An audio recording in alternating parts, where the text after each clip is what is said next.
but I will.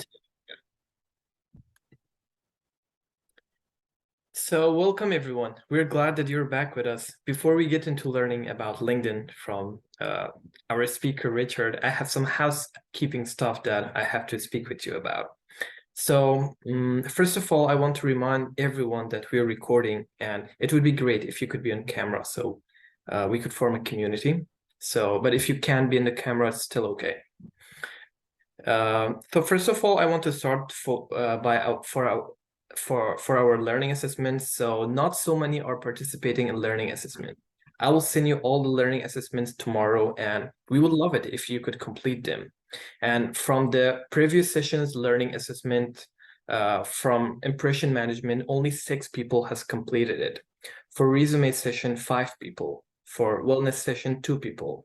And for our baseline confidence assessment at the beginning of the program, only 13 people completed it.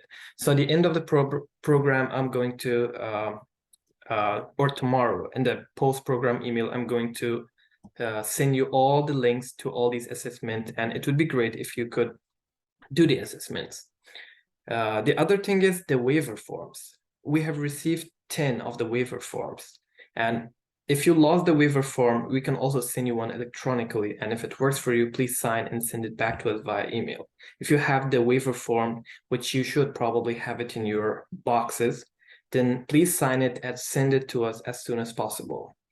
And finally, by now, everyone should have received their boxes with their materials in it, except Parwana, which she will receive in a week. I don't know whether we still have Parwana in the program or not, but she will receive it in a week. And if you have not received your box, please let me know in the chat right now. So Richard, could you please, the next slide? Okay, so now we have a poll. And okay, we covered the logistical items. Next step, we have a poll, and we like to find out how you all are doing with your resume coaches and your resumes. So I can launch the polls. And let me know if you want me to launch it, Ahmed. Oh, okay, yeah, but I just launched the poll, yeah. So we're gonna wait for a couple of minutes for the participants to respond.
Lisa, should I end the poll? You're muted.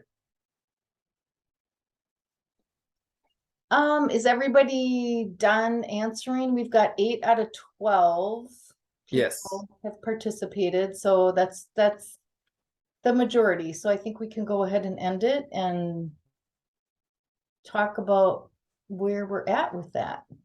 Okay, so 50% of the participants who responded, they have scheduled their first session with their resume coach. 63% of the participants have it in their to-do list to complete it in the following week. And 25% of the people who responded has completed their first draft of their resume. That's great. Okay, Richard, you can go on from now. All right. So I get to push this button. Woo! All right. So hi, everybody. I'm Richard Dodson, as Lisa and Ahmad said. I lead a LinkedIn practice at a local career transition firm, and I have my own business called LinkedIn for What's Next, where I help people figure out how to use LinkedIn to get from where they are to where they want to go. So this is exactly the kind of work I do and like to do, and I'm glad to be here. My goal is to kind of help you get set up on LinkedIn and make sure that it's working for you. LinkedIn is often just like, it's just this big social media thing. We don't know what to do with it. It's overwhelming, don't know how to use it well, but really it's a powerful tool that when you can take hold of it and use it to your advantage, you can really get where you want to go with it. So I'm going to teach you how to do that tonight. I'll learn to do this. Oh yeah, there I am. I think some of you may have gotten a copy of my book, Power Your Career, The Art of Tactful Self-Promotion.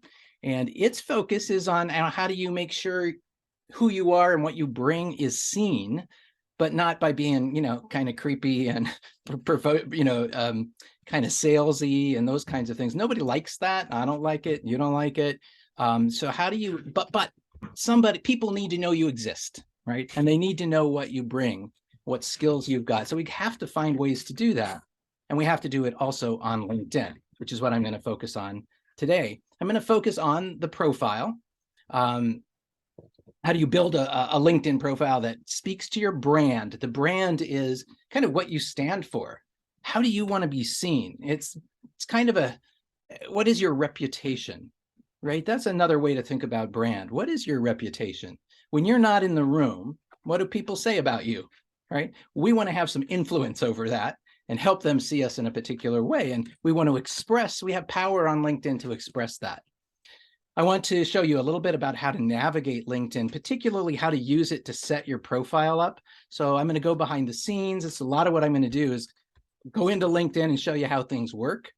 And then how to become more noticeable, increase your professional network. So a little bit, once the profile's up, we'll talk a little bit about how do you, we call it engage with your community or with your network so that they, one, know you exist, that you're visible with them, and you start to build relationships. LinkedIn is not so much about just getting a lot of contacts. What good does that do if you can't take those contacts and turn them into real relationships, particularly if you're looking for work?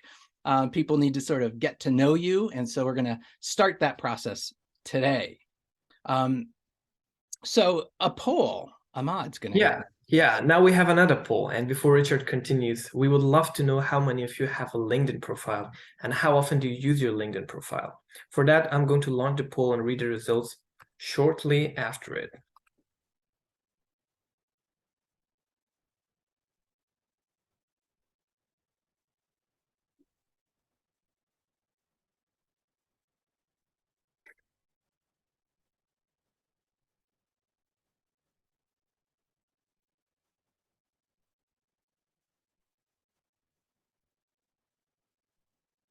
Oh, good. Everybody has one. Victory. We're halfway there, Ahmad. Yeah. All right.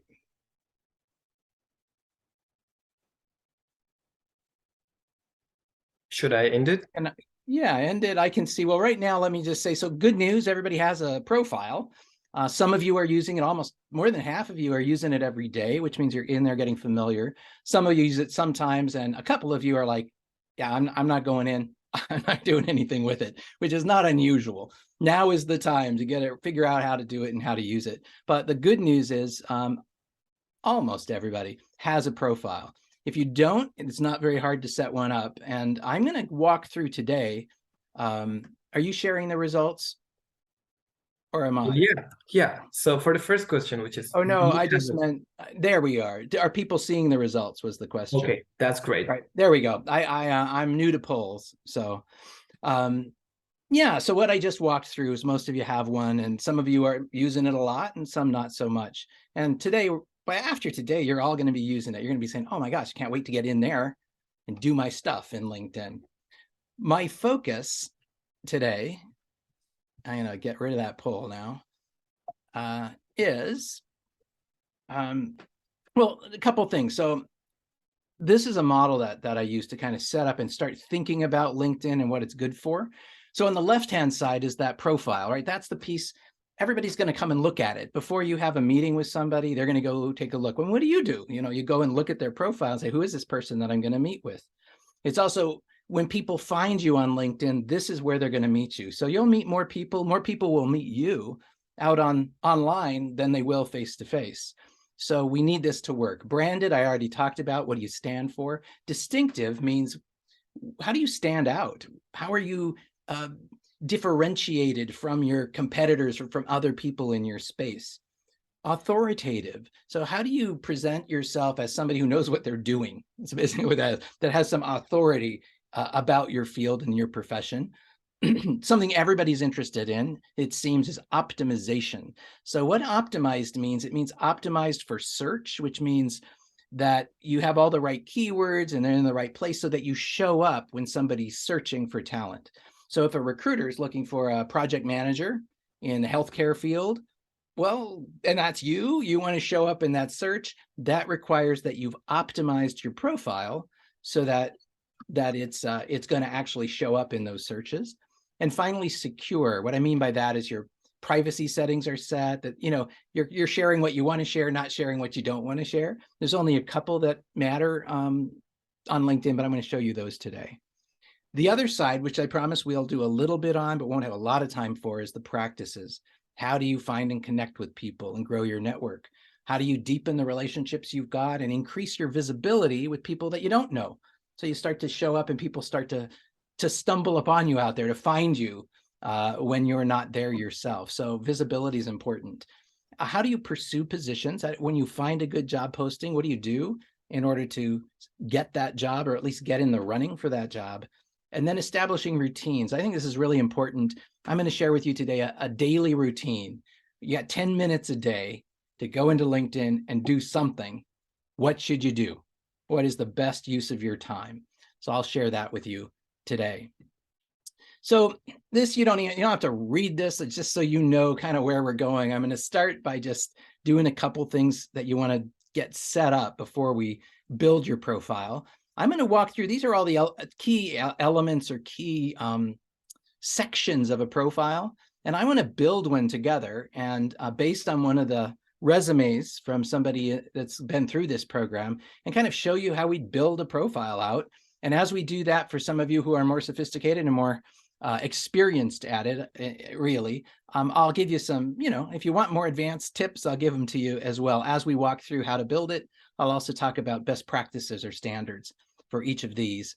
And then this side, activities. How do you engage with people, invite people to join your network? How do you join a conversation? What I mean by that is, when you see somebody who posted something interesting, how do you engage with that? That's your best use of time, honestly, online, is to go out and find conversations that are interesting, where the people you want to be visible to are already talking. How do you find those and join those conversations? I don't encourage people to post a lot right now, especially when you're getting your job search going. Start by finding out what other people are doing and commenting and engaging that way.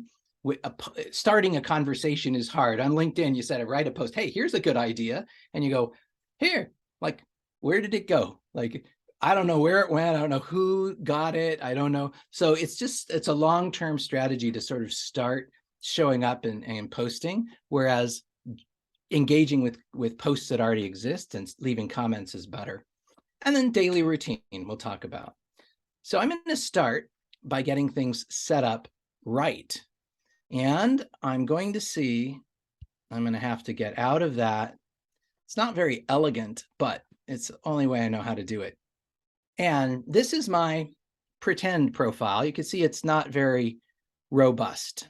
There's not much here yet. And I'm going to use a couple of resumes, Ahmad's and name. I guess we know who it is because I have a name up there. And I'm going to show you how to build based on one of these resumes. Build it out. Our Afghanistan community members may know these two leaders. So one is Fahim Lodin, and yeah, I guess we usually block the names. And then the other resume is Dr. Anwar Jamili, who is joining us tonight. He was in our last cohort. So We just appreciate both of them letting us use their resumes as examples of what it looks like to do a resume, which you're all working on. Yeah. And then, or working on refining it, and then translating that into LinkedIn. Exactly. So that's where we're headed. So this is what I want to start with is, I guess, just building the profile. I'm going to assume there's only one person who didn't have a profile, but you just go and sign up, and all of a sudden LinkedIn gives you a profile. When it does that, the first thing it does is it gives you a URL, which is your address here on the web. If you copied that or typed that into your browser, you'd get to this profile. So this is a very important piece for your branding, as they say, because when people see this, they can see, oh, it's Rich Lewis. I know Rich. You can use this on the signature of your emails. You can use it on your resume. You can use it anywhere you want people to, by the time you're done getting this up, you want people to go to your profile. So, so this is going to be your address. The problem is it gives you an address with a bunch of letters and numbers after it. So we want to correct that up here. And so again, this is being recorded, so I'm going to work through stuff so you can go back and say, oh yeah, I got to figure out how to do that. But I'm going to kind of work fairly quickly. If you do have questions, put them in the chat. Elisa and Ahmad will alert me, or they'll ask the question. So feel free. I want to answer your questions, but I also want to get through a lot of content. So right over here is edit your public profile and URL. And that's where we're going to go, where you can, going to move you all out of the way here. There we go.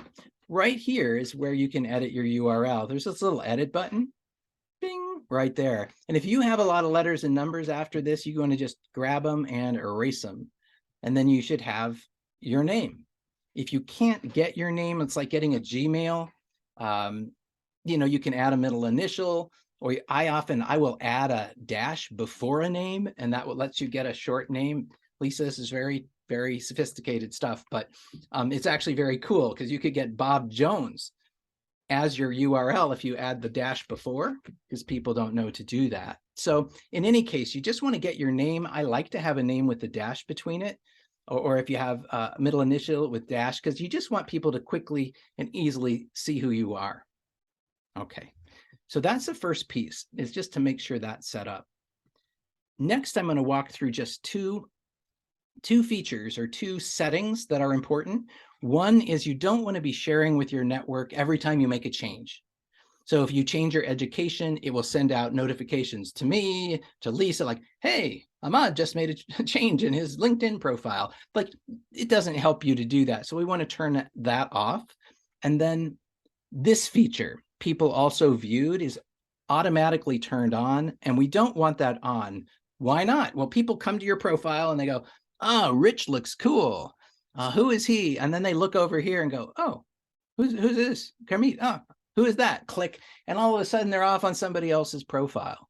So from like digital marketing, we say you want to capture people on your page, meaning you want people to come to your page. You want them to stay there and get to know you. You don't want to give them any reason to leave. So I'm going to show you how to turn this off, which in your job search, you don't want recruiters finding all of the other people recruiters are looking at that are like you. So here's where the settings are. This little me button up here, and there's the settings and privacy right there.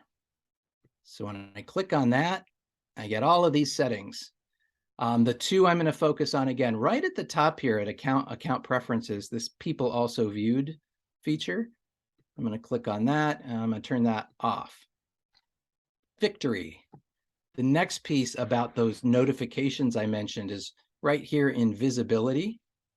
And at the very bottom, visibility of your network. Where is that? Share profile updates with your network. You don't want to do that. You want to share what you want to. You don't want to share just when you happen to update your profile. So we're going to turn that off. All right. All right, now I've got to get back to where I was. There we go. I'm going to refresh here and see that that is gone now. So this is just now telling me people I might want to connect with. So we've got that set. We're not sharing notifications. We've got a new URL that looks good.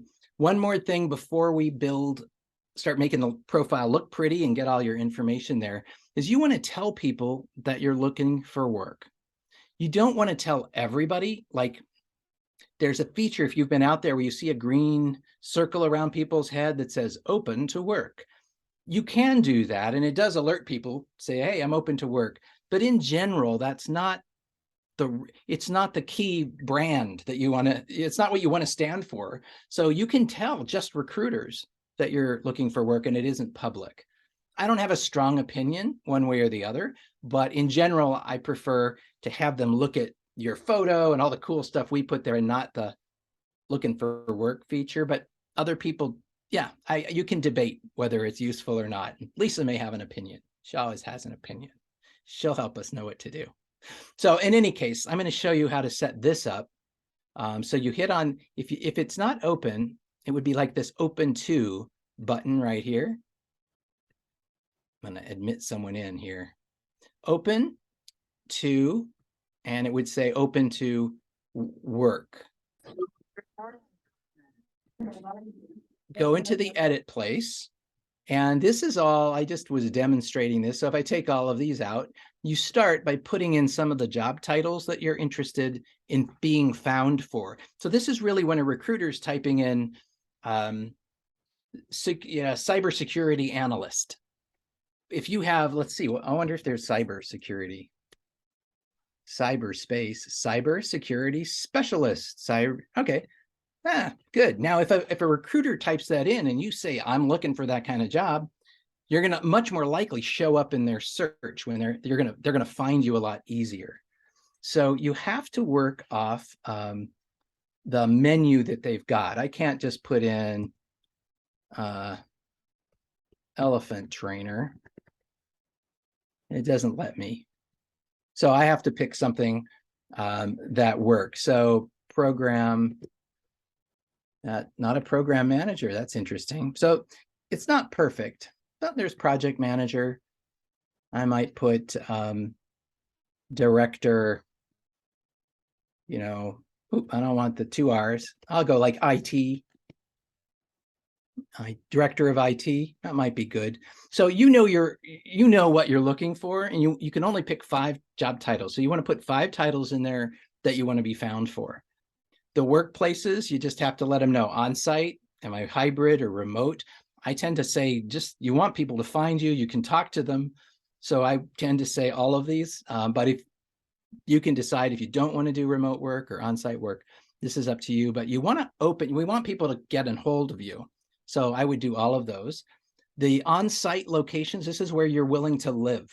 And so if you're in the Twin Cities, if there are other locations that you're willing to physically work, you can put those there. For the remote locations, you need to make sure you put, at least if you're in the United States, put the United States. If there are other countries that have companies that you could work for remotely, then you could put those in here. Last 2 things, immediately, meaning I'm open to conversations now. And finally, this piece where you need to pick whether you want to just let recruiters know or advertise it more broadly. And again, I lean toward this. It's sort of a case-by-case basis as to whether this is useful. I'm going to save that.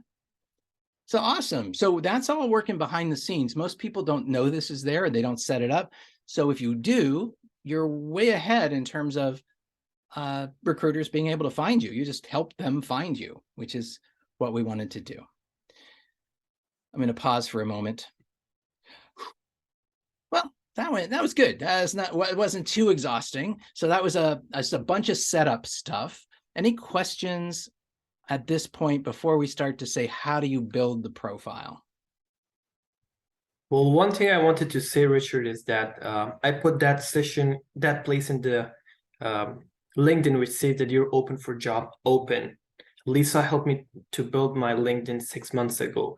And in this period of time, I got an interview. Yeah, I got an interview. Someone found me through my LinkedIn. So I believe it works. Good. Awesome. Yeah. It does. It is how people find workers, right? This is where else are they going to go? Right? They're going to go to LinkedIn, and they're going to look around and try to find folks like you. All Well, right. I think that and Richard, I don't know if you know the percentage, but I know that for professionals, networking in LinkedIn is how you basically get a job, right? So between what we are learning, what we learned last week from Rosie and David, and what we're learning from Richard tonight, and what we'll learn from Nathan next week, this part is really, really crucial. I do see a question in the chat. Hi, Atefa, good to see you. Your question is, how can we stop receiving notification from LinkedIn? It depends. It depends what those notifications are about. So a lot of times we've set up, we've told LinkedIn that we want notifications about job postings. So if you could clarify if that's notifications, you can't stop LinkedIn from notifying you. It has a whole section at the top. I'll show you. Yeah, that's a good question. Atefa, what notifications are you wanting to not get anymore? Yeah, so as you answer that, I'll say this notifications is really important. You can't stop it. It's going to just start putting stuff in there, advertisements in there, friends of yours who posted, people who had birthdays. I mean, it gives you all kinds of stuff, but you can have some control over what kind of information you have in your notifications.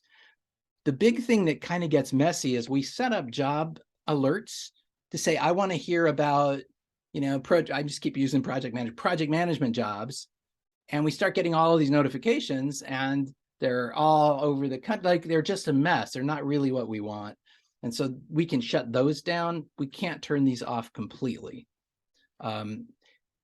There are some places in the settings you can explore that will help you. Right down at the bottom here, notifications. It'll start to tell you what you want. What do you want notifications about? So I want groups to give me notifications. No, I don't want that. I don't want groups I'm in. Can you events. click on messaging, Richard? Because I think when people message you, that turns up in your email inbox. Is that the kind of messaging you're thinking of, Atefa? Because I know that can get annoying because you get it in LinkedIn and you get it in your email, but that's also part of, like, if you post something and somebody tags you and they recognize you, that's kind of the point of LinkedIn, is to get that broader audience. Yeah, so you get noticed. You can set up messages just to stay in LinkedIn or to alert you in your email. So all of that kind of stuff is in settings. But I agree, Lisa, it's better to get information than not, because it means something's happening. And sometimes those notifications can be really helpful. So I'm not going to go into real detail on this because I want to make sure we build a profile. But again, we heard back that she's wanting to block email notifications. So yeah, it looks like you can do that in settings. Yeah, Lisa, you could do some research on that while I continue. Okay. That's a team, find that setting, because and then we can come back and share what it is. All right, we are set up now. This doesn't look very good. So we're going to look at how do we build the profile. The first piece of the profile that matters here is this, like, people aren't going to go on if they don't see something good here. So what's the most important piece on your profile is your photo. You are the face of your brand, like, quite literally, you are the brand. So if you can have a photo, if I look over here, somebody without a photo, somebody with a photo, who am I going to click on, right? Now there's someone with a photo. I like a photo where the face is pretty far forward.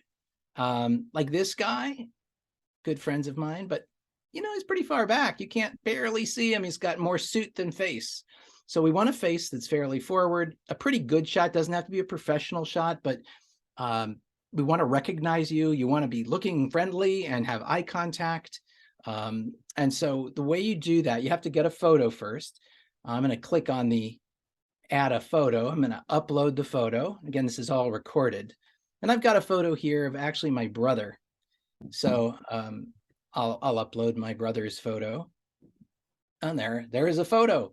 I could scroll this in. You can zoom it if I wanted. I think that may be a little too creepy. So I'm not going to do that, but you can zoom it in and out. You can straighten it if it's not straight. Ooh, that's kind of cool. I'll do that. Woo, see what happens to my brother when I'm like that. Bang. Well, maybe not. I'll go back in. I'll edit that photo and I'm going to straighten it back out. Whoop, there we go. So that's it on the photo. Just wanted you to be, there we go. Smile or friendly eye contact, clean background. This isn't a professional photo, it's a photo painting back there, but it's a good photo. So that's step one. The second piece, super important, is what do you put here for your title? So now we get into some resume stuff. Now this isn't exactly on your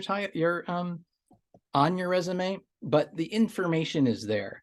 And you want to let people know what you're looking for. So if you're a project manager or an IT specialist, or why don't I look at some of our resumes over here? Like here, security and risk management, operations management, logistics, transportation.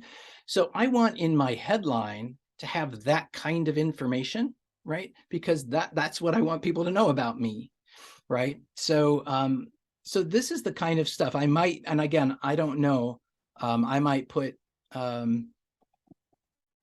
security and risk I'll just put some stuff in there. If you're looking for a specific job, let me get back here. I'm going to edit this by going into these little buttons here are the edit buttons. And if you don't get there, like I'm going to just go back to when you land, this is where you get, this is called your feed, because it feeds you all of these posts that you either care about or don't. But over here, if you click beneath your little photo, that's going to take me into this editing field. And these little pencils, old school, is where you click on those and it opens and lets me edit. So I can write my name in. I have pronouns. They're an increasingly part of our culture is to, he, him, she, her, they, them. So you can share your pronouns if you'd like to. Here's the headline. And I'm mentioning you want what kind of titles or professions or expertise. So I might put, risk.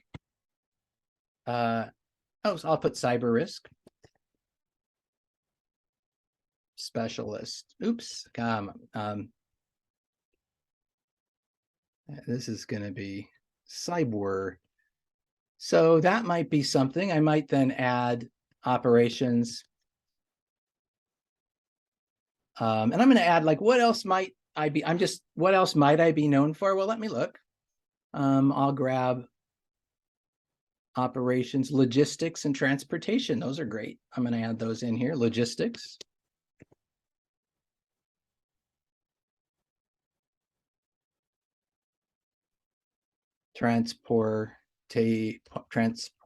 That's transportation. So already I'm getting a sense of, okay, this person's in cyber risk, they're good at operations, logistics. So I'm already getting a sense of, like, do I want to continue to look at this person or, learn about this person? And you can add other things. If you're in a management role, you might put, maybe this, I'll do cross-cultural, team leader, team leadership or something, right? So you can start, this is when we'd say your differentiators, like what makes you different, who are you? This is a chance to do that. So these are the things, track record of excellent analytics skills, we might add that. Oh, I like complex and high stakes projects. That's kind of cool, right? So you find some things that you've already thought about that you really want to feature, and you can bring them in here. Leader, that's good. I'm thinking you could put leader of, high risk or high value projects, right? So questions, because this is, I'm going to save this now. We'll see how cool I look now. Let me go there. Ooh, look at me. Cyber risk, best operations, logistics, transportation, cross-cultural team leadership. Woo, looking good. Do you have questions? So this line, yeah, sorry. So on that line and on a couple of sessions ago, there was talks about including the personal brand on this line and going into detail on that portion. Do we focus on the personal brand, or do we focus on what we do and what our skills are? When you say personal brand, what are the characteristics that you would be think? What's the difference in terms of what you would share as a personal brand versus professional brand? So, yeah, so like for me, I would like right now I just have like a project engineer at Polaris, whereas I would go, if I wanted to include my personal brand, I would go like proficient mechanical engineering, working in product development in multicultural with USA and Mexico, like going into more detail like that.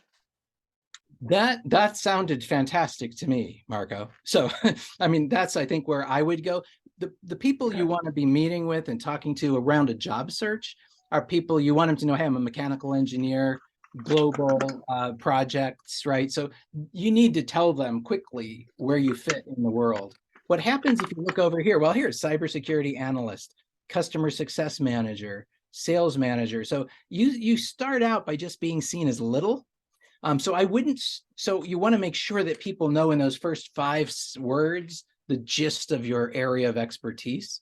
You might see people out there saying, I help leaders transform their organizations. Like, by the time I've read that, I'm like, I don't know what function you're in. I don't know what level you're at. Like, I don't know anything. So we've got to get them quickly to understand where you fit.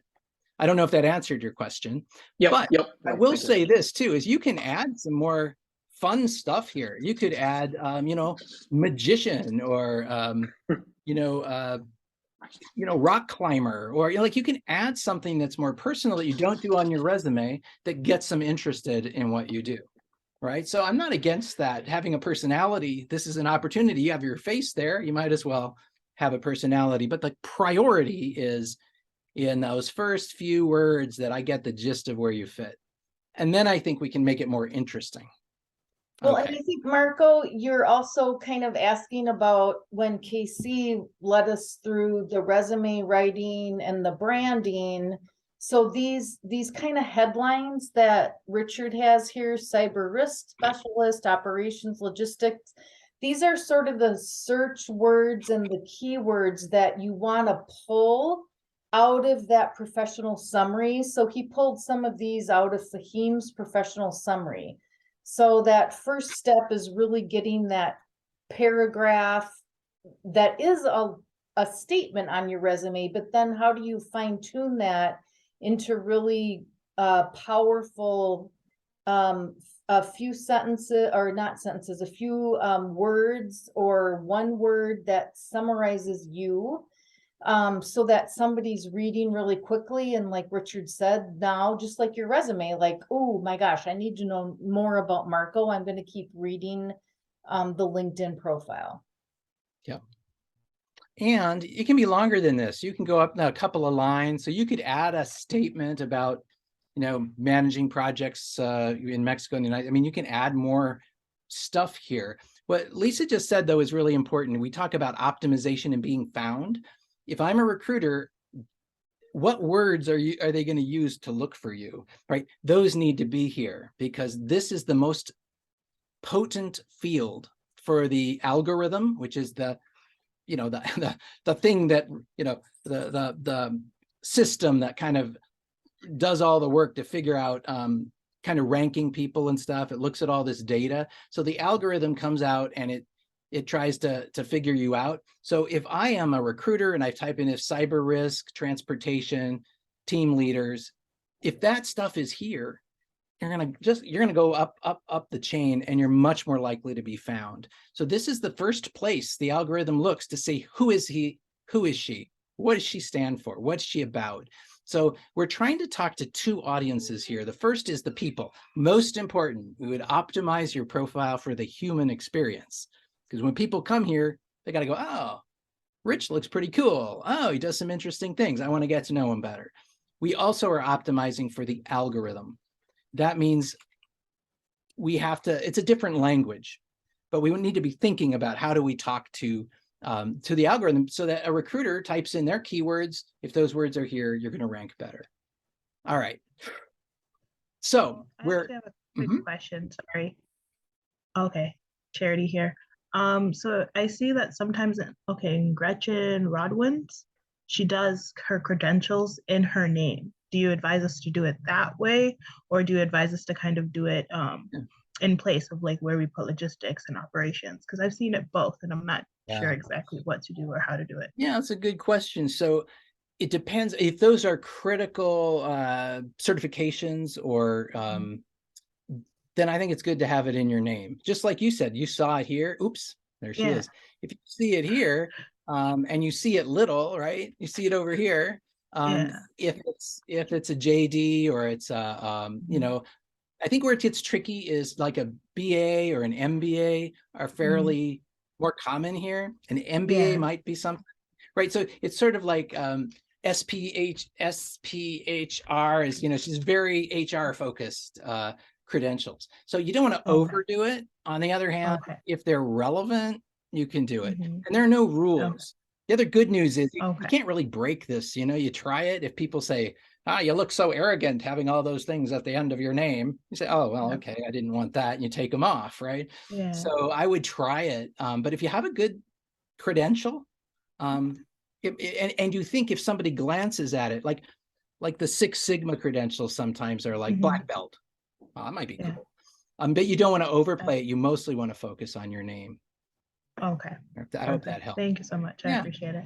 Well, I know we've got I would say, Richard, tell me what you think about this, but we've got medical professionals. So if you have a medical, and I think that's why you're asking, Charity. So if you have medical credentials, if you have advanced degrees, MBA, PhD, I think you would want to put those in that headline with your name. Yeah.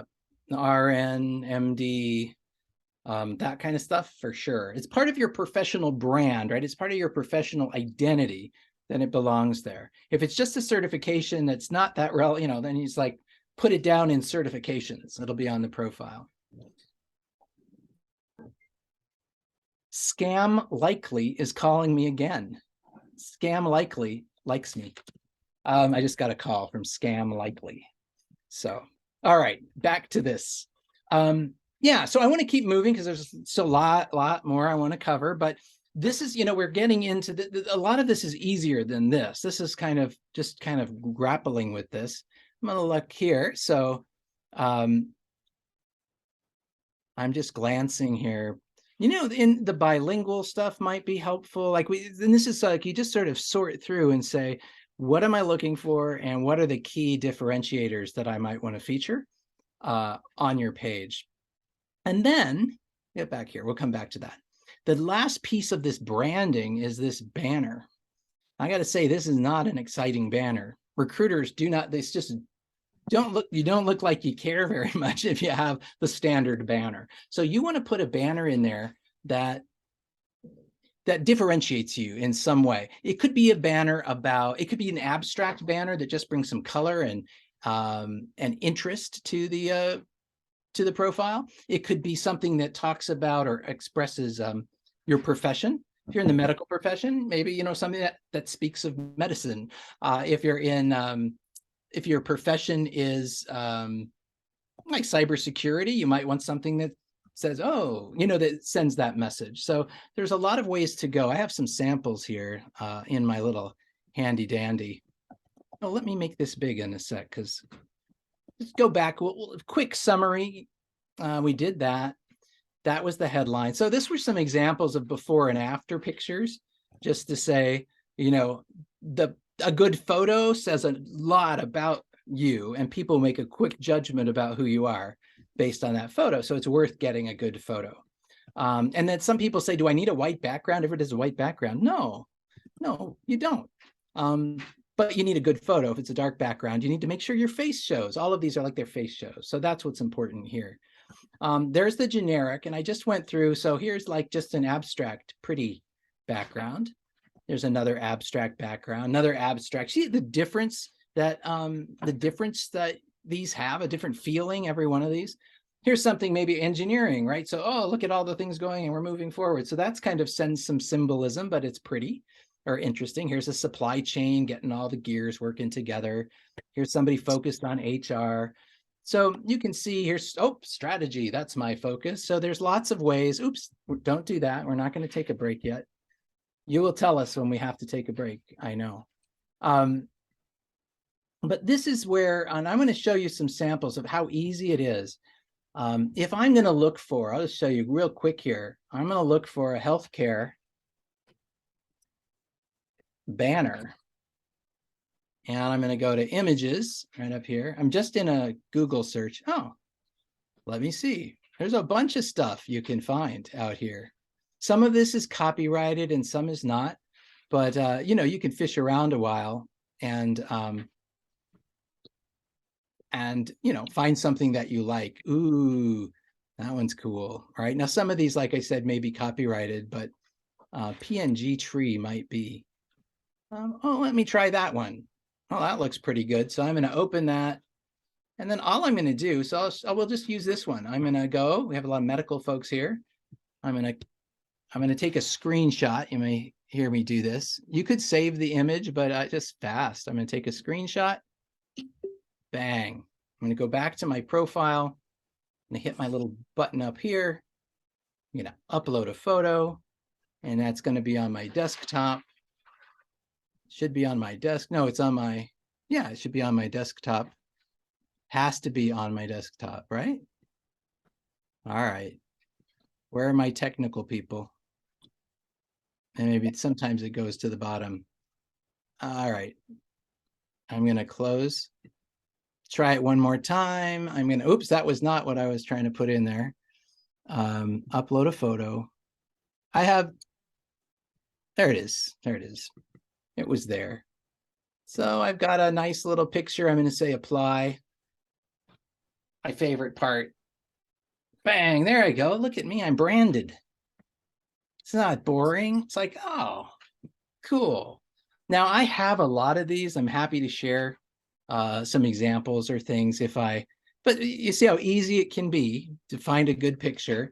If I go here to change photo and upload photo, I'm just going to see if it will let me show you some of these. Can you see my screen now? I mean, can you see my banners that are showing or no? No, it's stuck in the background selection. All right, I'm going to stop my share real quick here.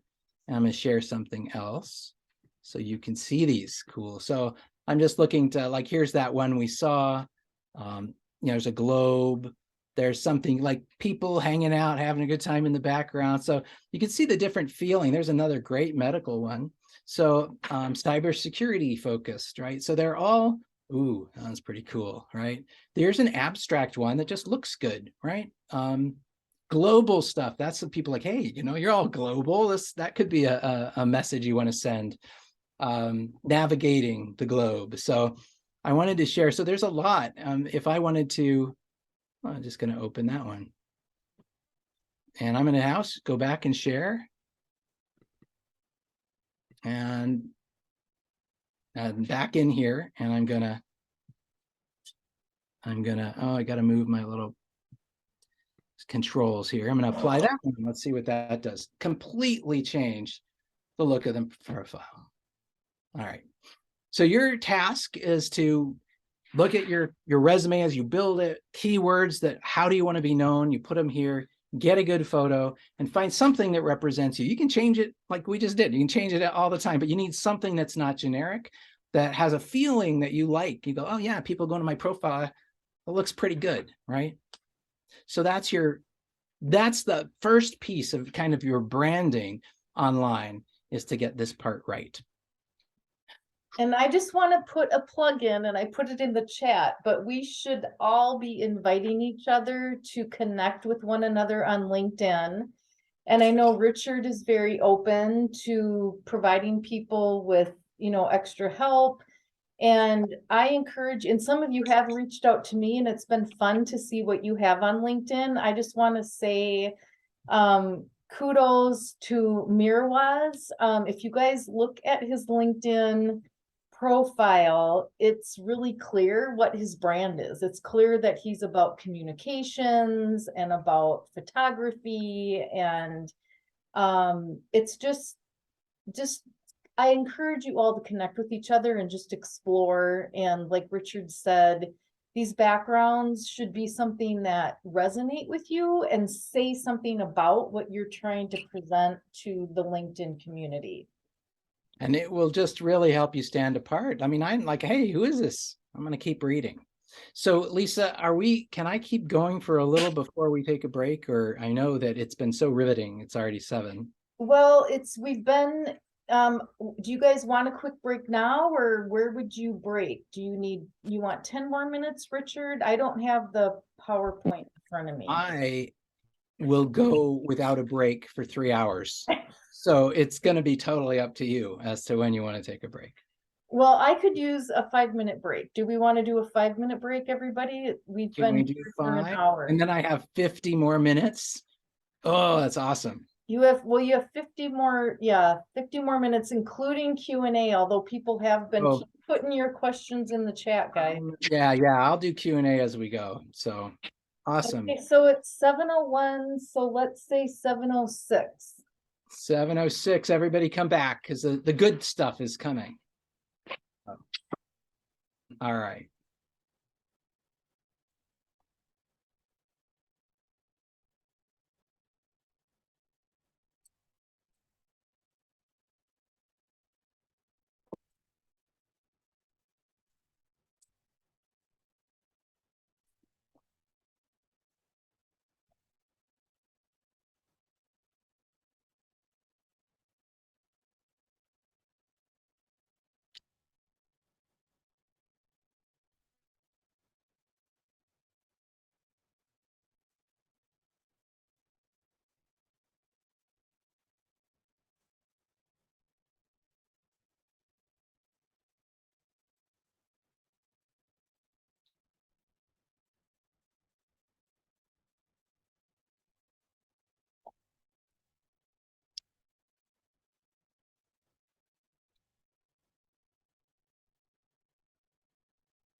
Okay.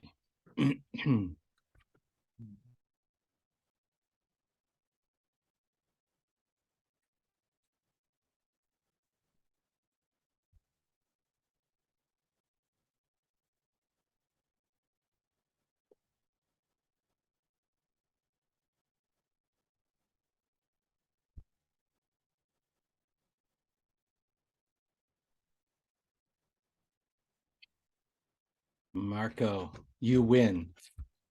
Yeah, Yeah. first back. Yeah. Well, don't get used to it, I guess. Yeah. I'm just browsing pictures to put them as the background. Yeah. Now, is it okay if we put like a hobby or something like that, as long as it just kind of looks Yeah. nice? So I'm going to talk, and people don't have to be here. This is bonus. Oh, it's 7:06. I'm going to start talking. Yeah. So, Mark, question. Is it okay to put a hobby back there? It can be. Here's the danger. It's like people put a serene lake, which is like somebody logs in, they look and they say, I'd rather be here than working. Right. So the challenge is you want to make sure you're speaking to a specific audience. The audience is Right. people who need help. Right. So I'd probably, when you're looking for work, I'd lean into something that's, unless you're hot, unless, like, I know Stas a little bit, his hobby is, doing quirky stuff with laptops. So if he's in the technology field and, you can kind of combine them, but so that's kind of the question between really your personal brand or your professional brand. So Right. more important though, I mean, I have people that use a piece of art that they put back. It just really expresses who they are. They get jobs. So, the rules are the rules, right? So Yeah. but you want people to know you're ready to rock and roll, Right. What I think is nice about it, you can send like one idea. So if you're really in a technical field, maybe there's a people focused one. So you're sort of trying to use the whole profile to help them see the whole you. So, and abstract ones are also just great. It's brand is a lot about energy and feeling, right? What feeling does it project when you get there? And that's why the generic one is, I don't know if they could have created a duller image, if they had tried. But so, all right. I'm going to keep going. So here's where we are. We got 50 minutes or so, 47. I don't know, because I got to throw it back to Ahmad eventually at the end. We have a lot to cover, but not too much. I'm on video, so you can go back. So I'm going to move fairly quickly through these parts. I'm going to be showing you how to build a profile, and I'm going to just give a couple of tips about each section. And then we can come back and answer questions about specific areas. So let me do this. I'm going to share the screen and we're going to go. So navigating this whole thing, all of this was pretty easy. There was places for everything. The next piece we want is really that summary on your resume. So it's, let me get over here. Like, look at that. That's a thing of beauty. Thing of beauty. Look at that. So this is the same information that you want people to know when they come to your LinkedIn profile. So you don't have to copy all of your resume into your profile, but you can do quite a bit of it, because it is the information you want them to see. Particularly, we call this the positioning, right? Your high level positioning. So in fact, I'm going to copy that. So good. And I'm going to get over back into LinkedIn. And there's a section here called the About section. But gosh darn it, I don't have an About section. So when you need to add a new section, it's right up here at the top. Add a profile section. And it has core. So here's what it's telling me. I better get an About section, an education section. I better add some jobs. Oh my gosh, I haven't done anything. I need to add some skills. So these are the sections that it thinks you should have for sure. And we're going to start and build it out. So I'm going to have an About section. Oh, that was easy. I'm going to paste it in there. And I like that this is in the first person, especially on LinkedIn. Sometimes resumes are more formal, third person, but you're trying to talk to people here, like, hey, you know, I'm new here and I'm seeking some opportunities to, like, you want to be, you know, bringing people into your world, right? Inviting them in. So I'm a fan of the first person strategy.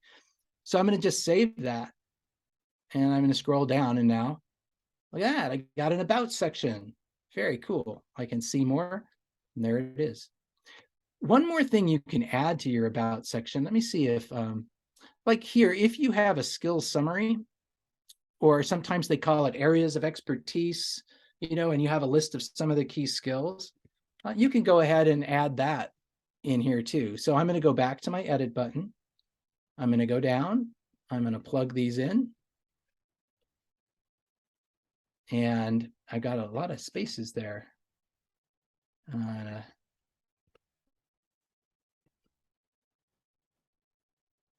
There we go. Whose did I grab this from? Oh, good. There we go. Dr. Anwar. Yeah, Dr. I'm mixing it Anwar up. Jamili, I'm doing both. You got a very diverse set of skills going on here.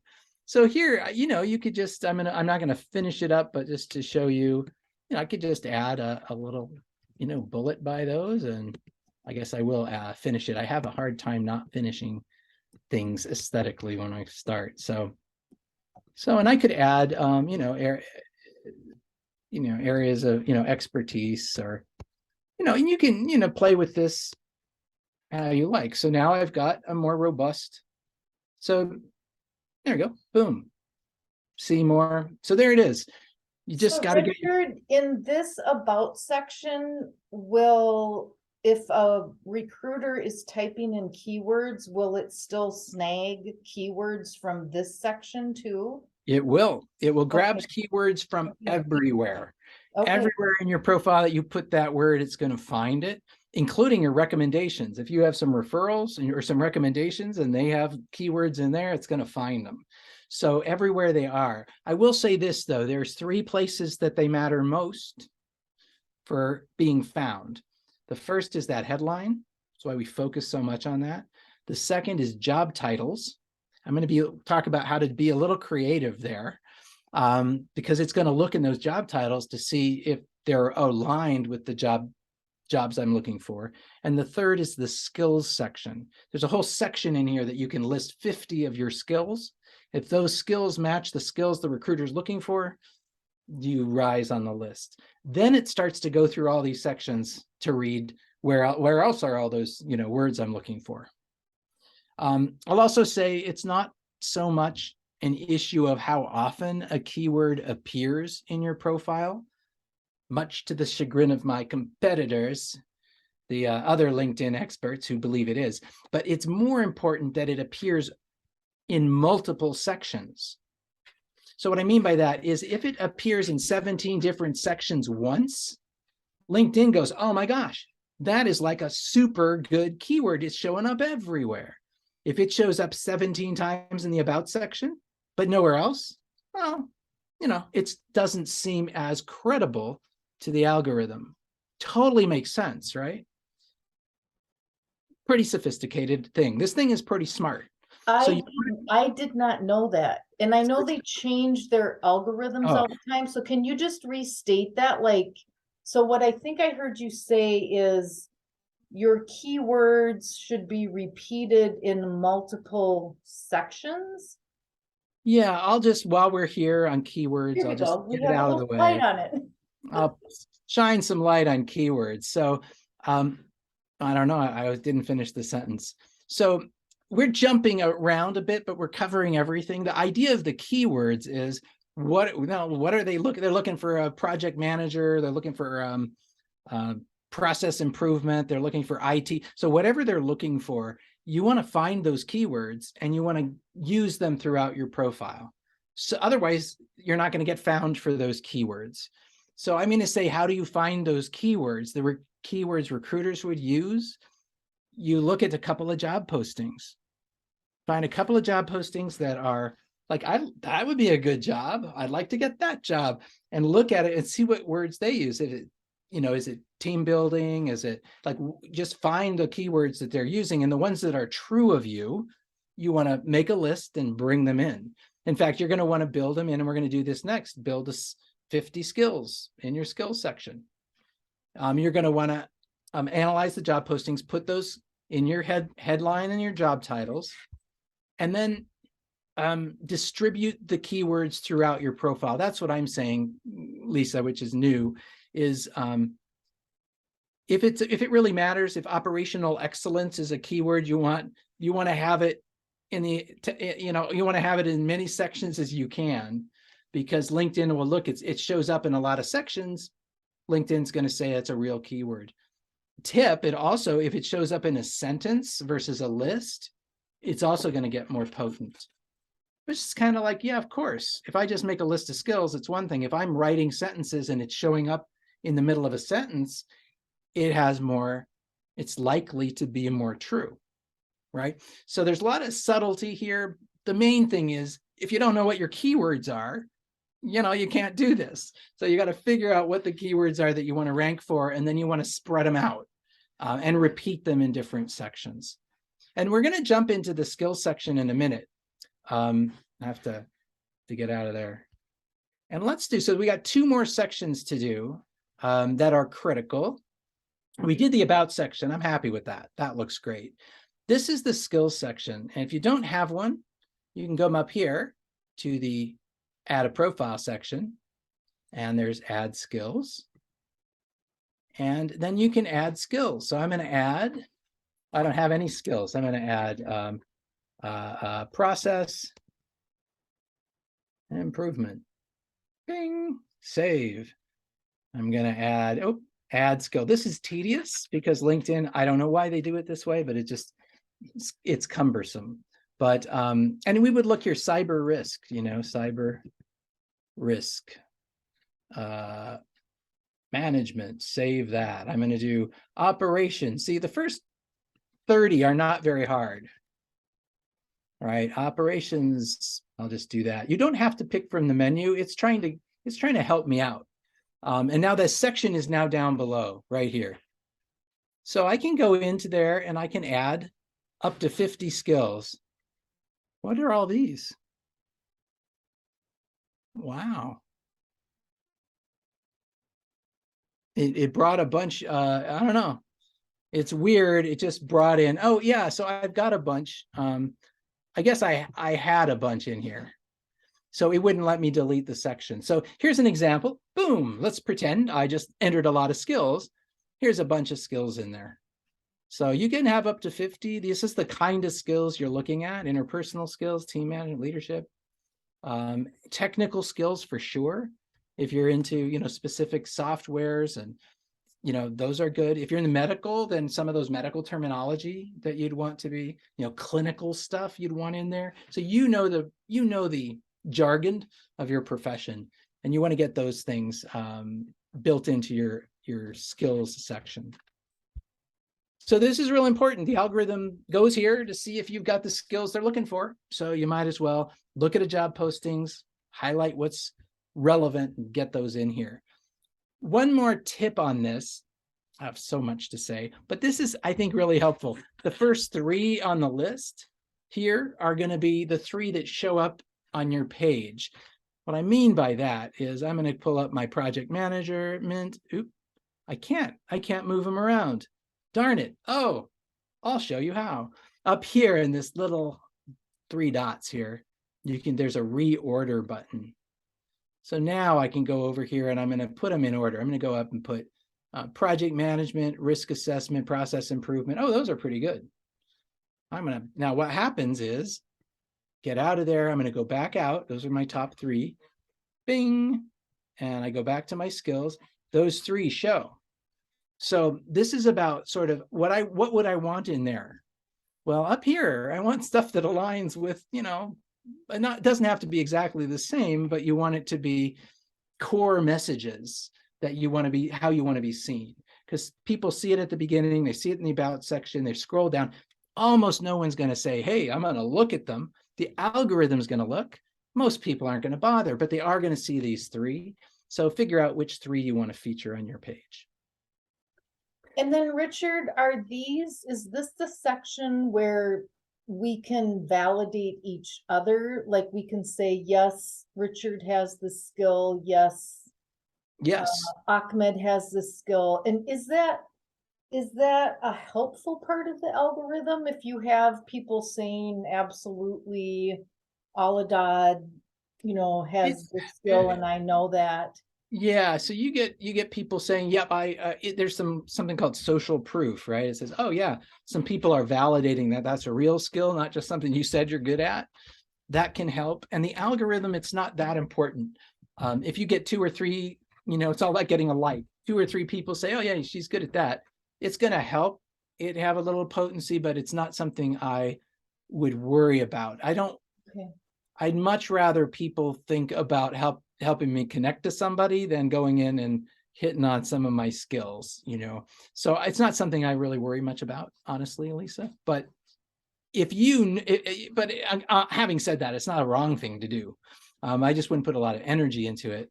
So it's nice if on those key skills, like the first top 5 or 6 that you really want to be ranking for, if you could get somebody to 2 or 3 people to go in and ping them, then it can help them have, I think of it as buoyancy, help them show up higher and higher. So yeah, that's this section. And that was your question. Is that this section?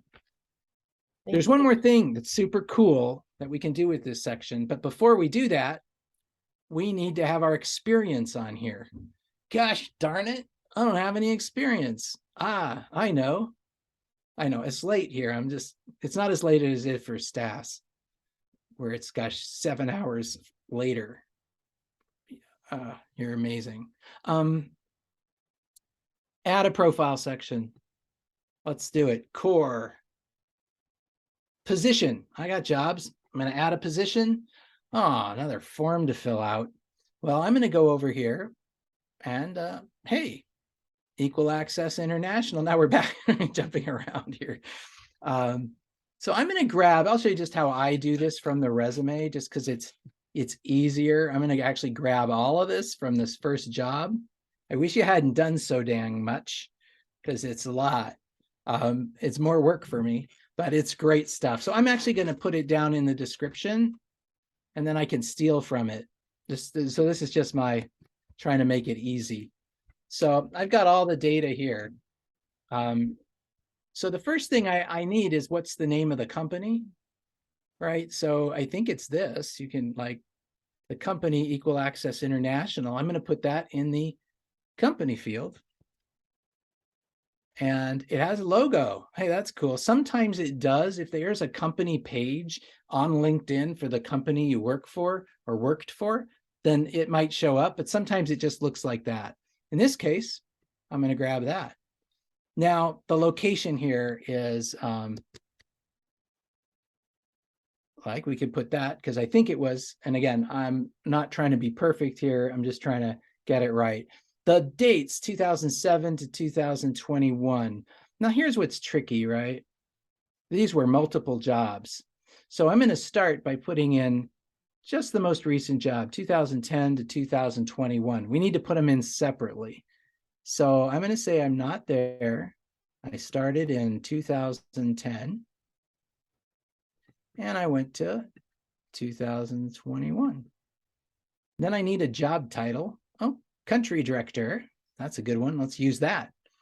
I'm going to put that in the title field.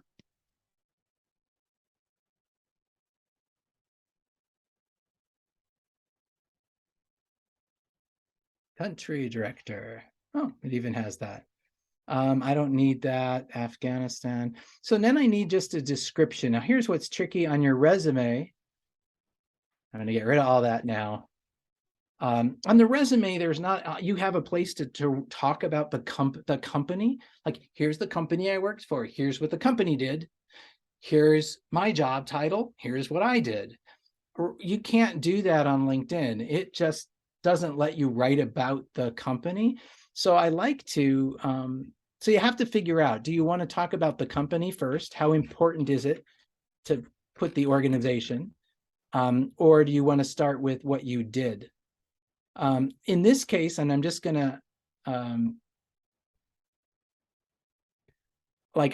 just do what I would do, because this you have to do some thinking about. I would probably like I'd probably start with, as company director responsible for leading the overall organizational operations of this, like I'm just gonna, of this nonprofit with global portfolio, period, right? So now I might add, the question is, how important is this to be known? You sort of have to decide how much that matters, but you want to start with, what did you do? In fact, you don't even need here. I know you don't even need we know you're the country manager or country director because it's up there. So we can do this. So again, this is maybe really important stuff to leave in, but I want to start with a feeling of what you did. And right now, I'm just going to show, just to take this out. 2010, we did that. So yeah, so now I just put all this stuff in. And now I probably, on the resume, I might not put all of this. I mean, on the LinkedIn, you don't necessarily need all of this detail. It's kind of up to you. You might just put, areas of expertise. Oh, this is pretty cool. I probably would, knowing me. I say, well, I don't want to cut that. This is really just a matter of how much information do you need in here, because you could have this much. I'd say a lot of times we don't put all of this information. But if this is your core marketing thing and you say, hey, this is what I did, then you can put it. So I'm just showing you how, and there's arguments both ways as to how much detail do you put here. Some people say, well, you get more keywords in if you write more. But you want to make sure that when people come to read it, it's interesting and it's not overwhelming. They haven't asked for it. They're not like, they're meeting you tomorrow for lunch, they're networking, they want to know something about you. This is not the document that they're using to evaluate if you're good for a job. So you want to be inviting them in, helping them understand you. So a lot of times we don't do this as detailed as we would a resume. Yeah, Richard, I think that's a really good point. So is it correct to say that your resume is like your foundation and your LinkedIn is sort of your marketing flyer about yourself? So yeah, your LinkedIn, we want people to look at your LinkedIn and be like, oh, I do want to network with this person. I want to have coffee with them. And I want to then see their entire resume, which is kind of the novel, right, versus the marketing overview of a person. right. Yeah. And so exactly. And so some people really want more detail, and I'm not saying it's wrong, but this might be, you might end up doing like we did with that other section where we take off the details and just leave something that's more manageable, right? Something like that. Well, and I guess for our, so many of our program participants have really amazing backgrounds from organizations in other countries. So I think we tend to err on the side of sort of explaining people's backgrounds a little bit more, because if it's not a readily recognized organization, but it's an amazing organization, recruiters and hiring managers need a little bit more context about the great places that people have worked in other countries that, American hiring managers and recruiters have no clue about. Totally. I think that makes a lot of sense. I was just saying, here's another idea is you could put at the bottom of your description a little more detail about the organization. I like that a lot. Get them engaged. Hey, I ran this country, blah, blah, blah. When they open it, they can learn more. So you can still provide that detail. So yeah, this is, you can do this. I think you should probably include a little bit more, here, by way of helping people understand. What you're trying to do is help people understand what you did, right? And if we don't have the context, then you got to give us a little bit of it. I think that's good. So this is the idea. You'd add this job. I'm going to say save that. And I'll see what happens, because now I've got an experience section. Look at that. Country director, equal access. I was responsible for leading the overall organization with the nonprofit. Oversaw general, pretty cool. I'm ready to talk to this dude. All right, now I need to add one Well, more. he's right here. I know, I know. Hello.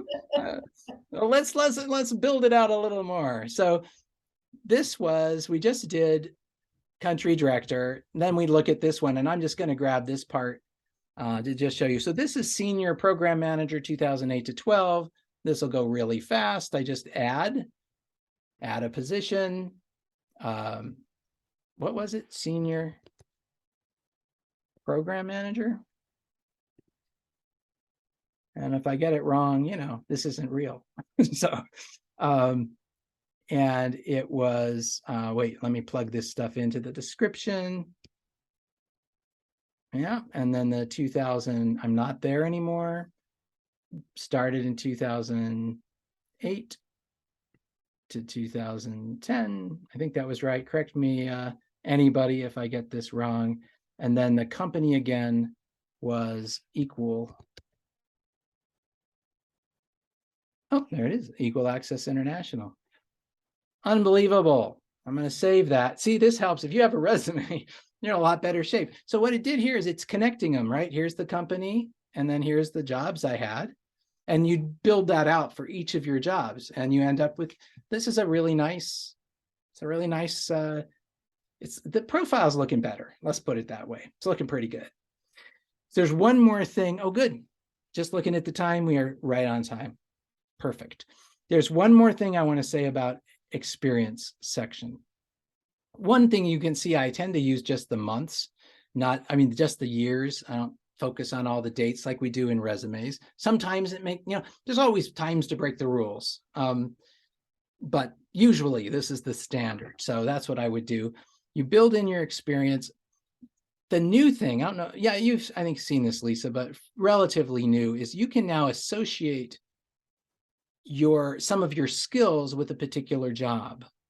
So if I go down to the skills section, which is right here, and I'm going to go edit that.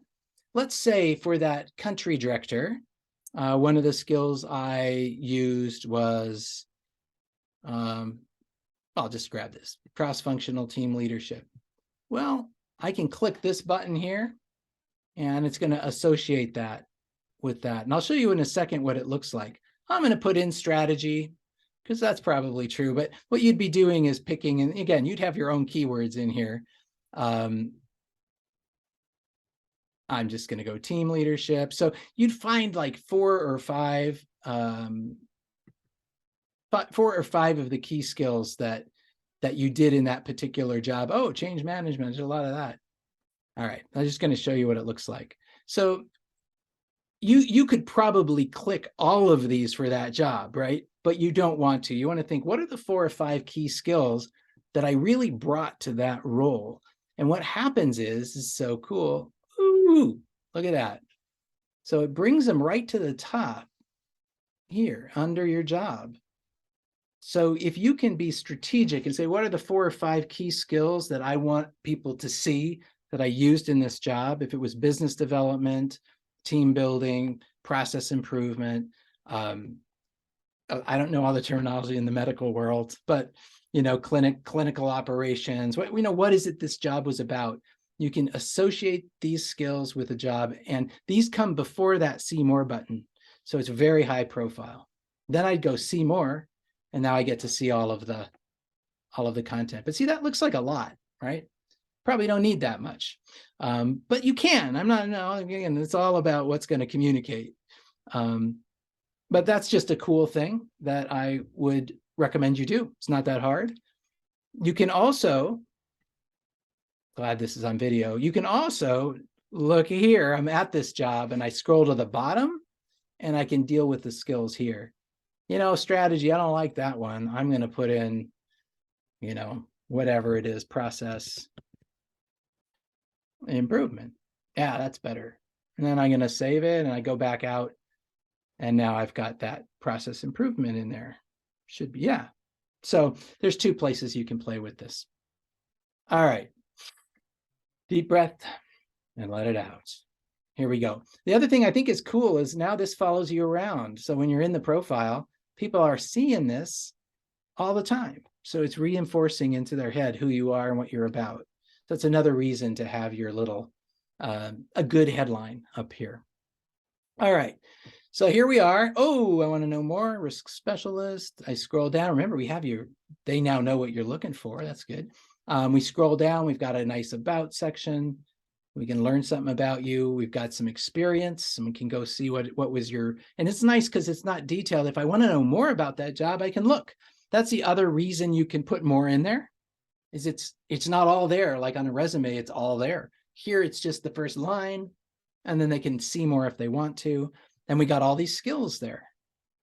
Super awesome. That's sort of the minimum, that's kind of the core stuff, except for one more thing. Does anybody have any degrees or any education at all in this group? Oh my gosh, well, we better add that.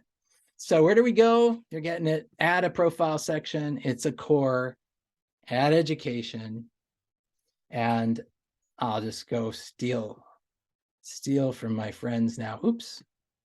Now, is there also a separate language section? Because we've got highly educated, every person on this call is highly educated and multilingual.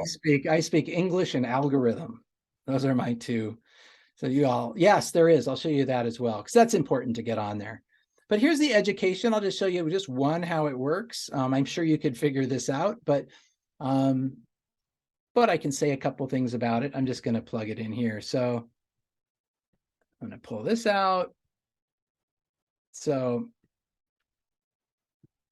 you're just plugging in here your content. So I'd put MBA. And so this is what's interesting, is how do you MBA? And in the field of study, probably something like this, you end up putting in your content. You can put the years if you want. We often don't. Some places it is important, your curriculum, when you got certified, things matter. But a lot of times we just say, hey, I got this thing.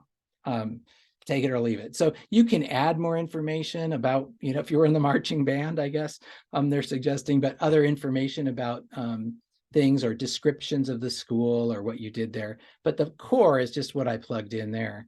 And this now will have added an education section, just like that. So you want to put in your education. There's also, interestingly, in additional, so you can go explore these. There is, maybe it's in recommended. There it is, licenses and certifications. So this is a separate section, so you don't have to, have too much in education. You can have your degrees, you can have your licenses, certifications right here. So I know, I did see back down here. These are like this certification completed, cybersecurity, trade compliance, or that's where you would put it, in the certification section. Right, so I'm not going to show you this part because it works the same as everything else, but it is a section you want to use. There's one more section about your education that you will want to add, which is courses. So like I had noticed this, that I think both these folks had like this was a course, this was a course. So you can grab your courses and put the course name. You can, where it was, and that's a good place to put that. So these are all separate sections: education, certifications, and courses. You can also then take courses here or wherever you are on a specific topic, on Python. You take a course on Python because it's a programming language you need, put it on here. All of a sudden, people are reading through. It's the first thing they see in courses is, oh, she's been studying Python. Interesting, right? So you can use this as a way to just communicate to people what you're studying. Some people even take a LinkedIn Live course or LinkedIn Learning course on LinkedIn on a topic. You could put that in here, right? So there's lots of ways to just make sure people see your skills and what you're bringing. So that's another section. There's a lot of sections, and every section adds credibility. Like, here's some certification, here's the courses, here's the education, here, it's just like it helps them see you as the full educated, competent person that you are, a really thin profile will say, oh, well, they haven't really done very much, right? So we want to build this out because it's what shows your depth and your authority in your field. So I'd use these. Additional under there, you'll see patents. Anybody have patents? Publications. So if you've published even a blog post in LinkedIn that's about transitioning to America, or how does a certain skill in the country you came from translate here, like, so what would be interesting to somebody? You could write a blog post in LinkedIn about something that is aligned with your profession. This is from my book, The Art of Tactful Self-Promotion. Find something that you can write about that's relevant, that's going to interest people, and that's, they're going to read and go, oh yeah, she's really bright, she's thinking about stuff that matters. So you could start thinking about, is there something I could write that I could post? You could feature it on your page. You can also put it in the publication section. Patents, projects, I won't talk about. Honors and awards. So you got some honors, you can plug those in there. Awards, you plug them in. And here's then languages. And you can type in, I don't even know the names of languages, much less speak them, but whatever languages. Oh, we had a bunch here, right? So we got 17. This guy speaks 28 languages. There we go. So you just type them in and it's going to show that, oops, where'd it go?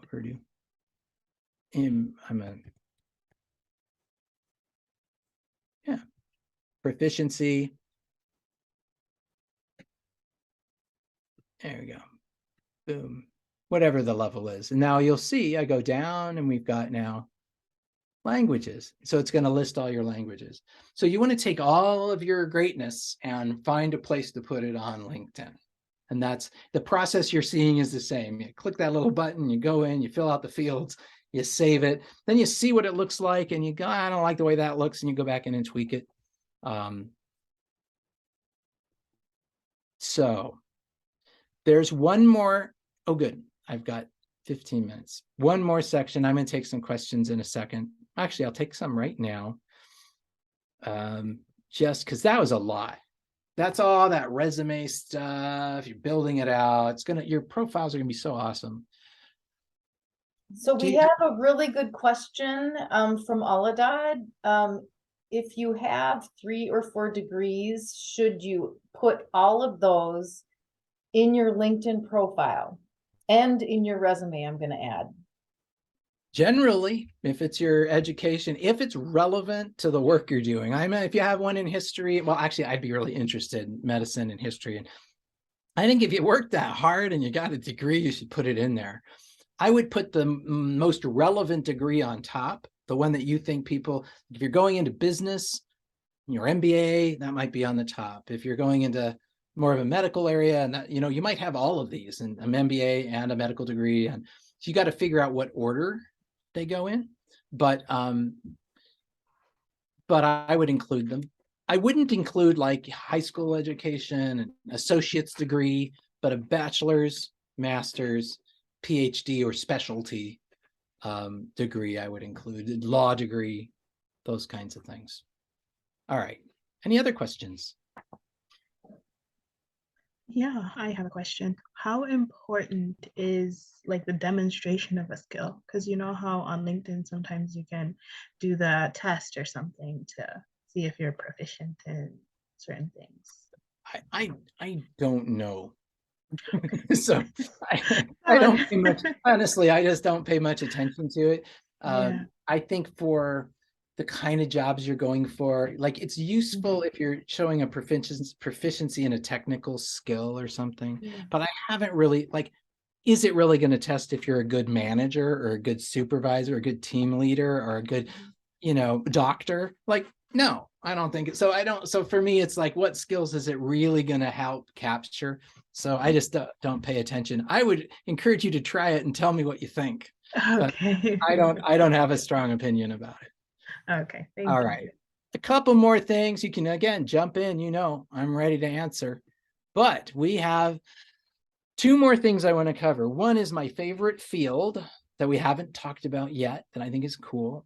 And I want to talk a little bit about engaging in LinkedIn to sort of, I want you to know what to do every day that's going to help your search move forward.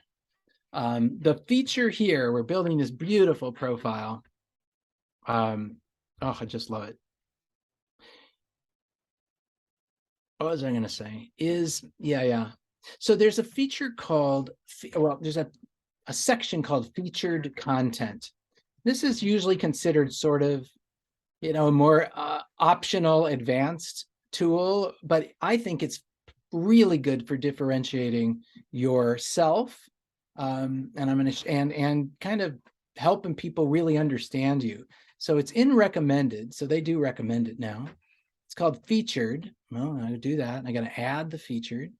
So here's the kinds of things you can feature. If you write just a single post in LinkedIn, which is where you write something, you write, like, even you're sharing a resource, or there's a lot you can do to write a post, and you send it. One reason to write a post is you can feature it on your page.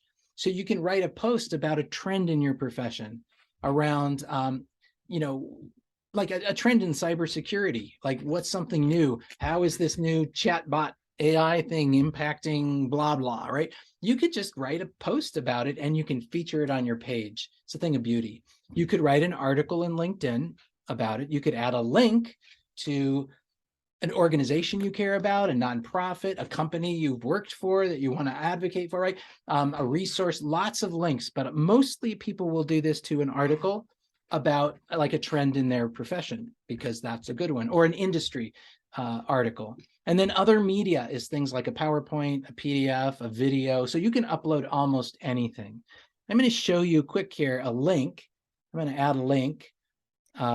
Richard, can you feature other people's posts? So we post every week about this class. So could people feature the Can post? you send me a link to the, here's what you do. So I go into, like, let me do this first.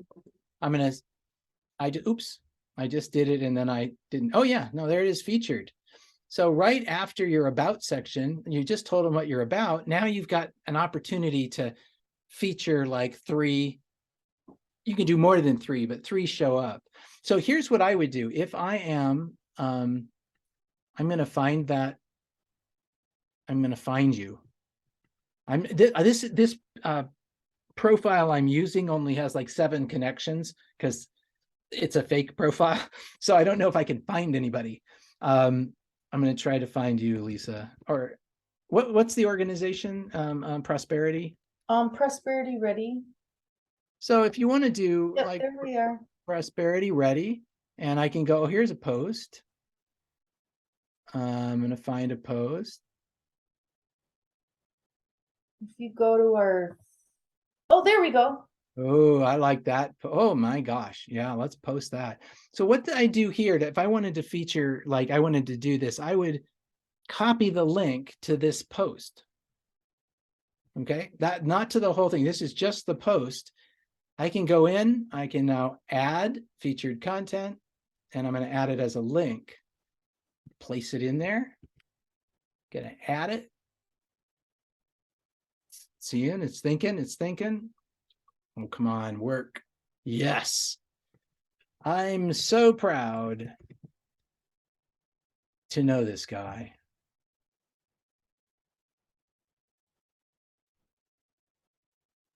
All right, so you can write stuff. I could title this different, right? So this isn't probably what I'd want as a title. I'd want, Prosperity Ready, right? This is going to be so cool. So you can play with this if there's not a photo or you want to change the photo, you can, but that's that. And I am going to, I got to get down, move this stuff out of the way. I'm going to save this. Boom. Now, this is why I might want to save the photo. Actually, I think that works fine.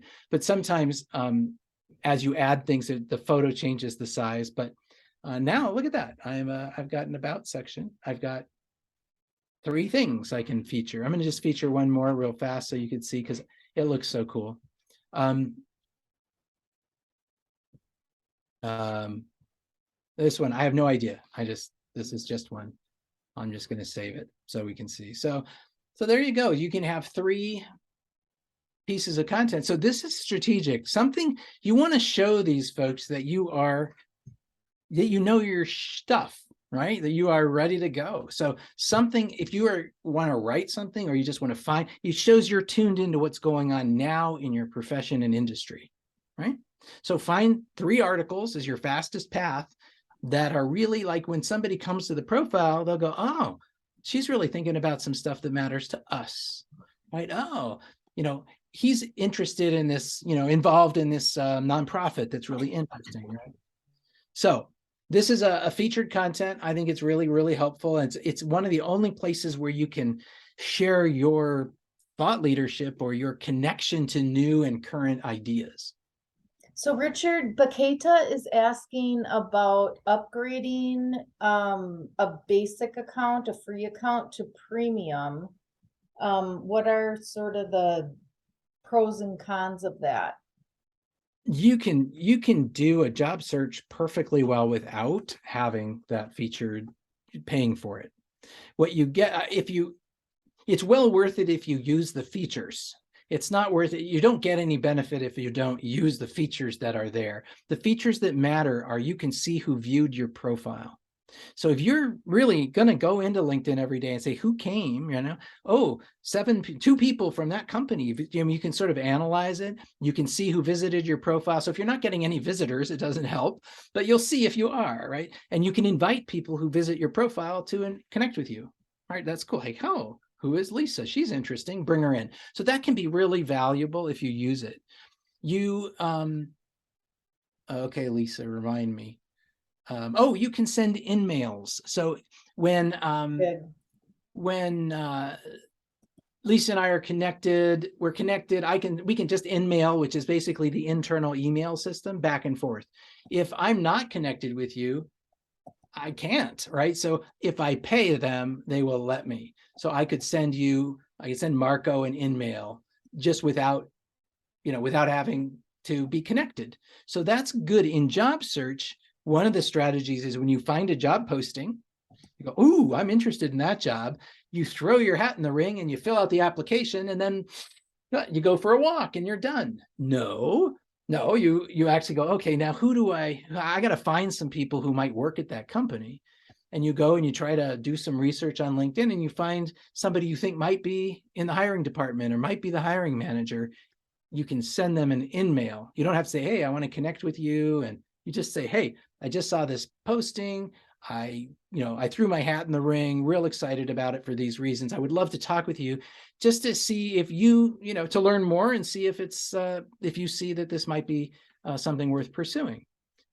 That's a great use of the in-mail that you get from being paid. The other thing that might be really valuable that people don't think about is you get access to LinkedIn Learning, which is oodles and oodles of courses, very high quality. So when you're getting ready for an interview and they're going to, there's some stuff in there like agile process improvement. It's like, oh crap, agile, I don't know what that is. You can go take a course, 30 minutes, you learn and they're all, so you can learn about supervision, you can learn about diversity, equity, and inclusion. So you could look up what are they looking for, and the places you feel weak, you can go and take a LinkedIn Learning class. You could also just take it because you're interested, right? Like, oh, fascinating. That's the danger. You're going to want to take all these classes. So that's another feature. So all of this is to say, it can be useful, but you really want to use it. So what I would do is, once you get it built, you're out there, you start networking, they'll give you a free month, right? So give it a try. If you're using it, it's worth paying. If you're not using it, you can let it lapse. That would be my recommendation. Well, All it's coming up on 8 o'clock. I know. I'm so sad, Lisa. I know. I was just getting warmed up for this. I know. getting ready. Well, and as always, if anyone has questions, as you're thinking about things, just please reach out to AJ, and he'll forward all your questions to Richard. or connect with Richard on LinkedIn and ask your questions to him directly. This is what I do. So please reach out. I'm going to leave it to you. I'm going to let you find me. I hope I'm findable. Richard Dodson. I think you're findable. Yeah. So if there aren't any other questions, we're going to take our last 5 minutes and have AJ finish up of what's coming up. Yeah. And right before you do that, AJ, let me say, so we covered a lot about the profile and a little bit about to engage. So I promised I'd say the daily routine. You should go out, find a post, and leave a comment. Commenting is the thing that LinkedIn loves more than anything. It's about engaging with other people. So find a conversation, a post that you care about. Like, oh, that's interesting. Add value to that post. That's what's going to show that you're engaged, you're thoughtful, you're helping. So be helpful when you go and find some posts that are of interest and leave a value-added comment. The other thing to do is to invite somebody in, usually from that conversation. Oh, that's an interesting comment. Invite them in. So that would be your virtuous cycle every day, is leave a comment and then connect with one person. If you do that, it's going to be gold. So please link in with me, ask me questions, send them out, let it come. I'll respond. So let me know how I can help, and really thank you for letting me be here. And I am going to go look at every one of your profiles tomorrow to see how it went. So thank you, AJ. I'm going to throw it back to you now. Thank you, Richard. So before me going and talking about the post-program assessments and stuff, so I would like to take a screenshot or some screenshots. So it would be great if you could come on camera for a few minutes if you can, or maybe a few seconds.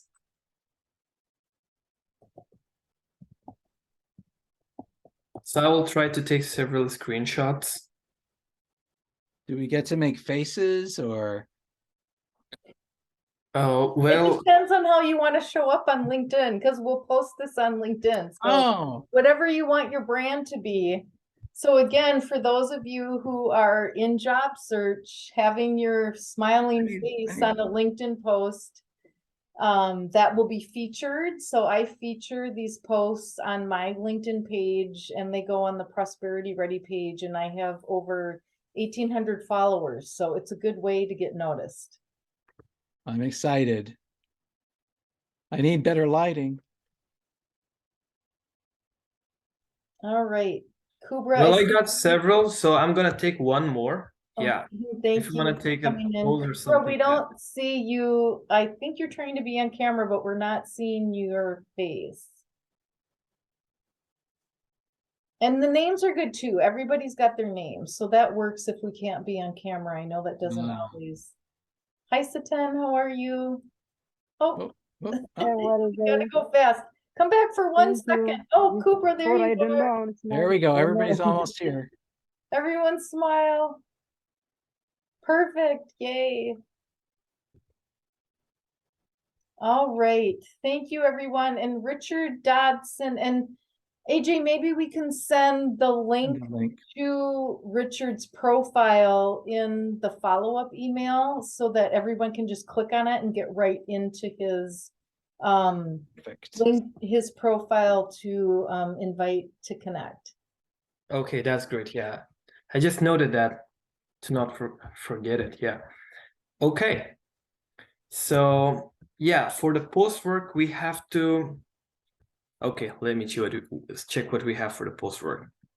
Okay, make sure that the first draft of your resume is ready by March 10 and the final resume is ready by March 20, as we have our employer partners presentation at March 21.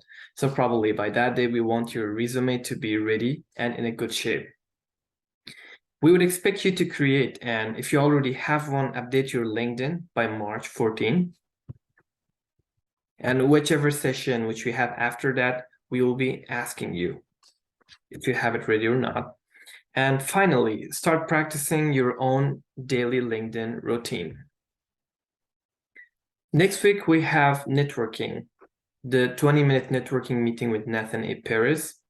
Best-selling author and career consultant, Nathan A. Perez will take us through his nationally recognized process for conducting a networking meeting. So it would be a good pre-work for the program to, if you could go to Nathan Per's book, the 20-minute networking meeting. And finally, we have the learning assessment here. So I can share my screen if you want to take the learning assessment QR code. That would be great. And if you miss it, or if you couldn't take it or scan the QR code, I'm going to send all the learning assessment and all the pre and post programs after the session tomorrow.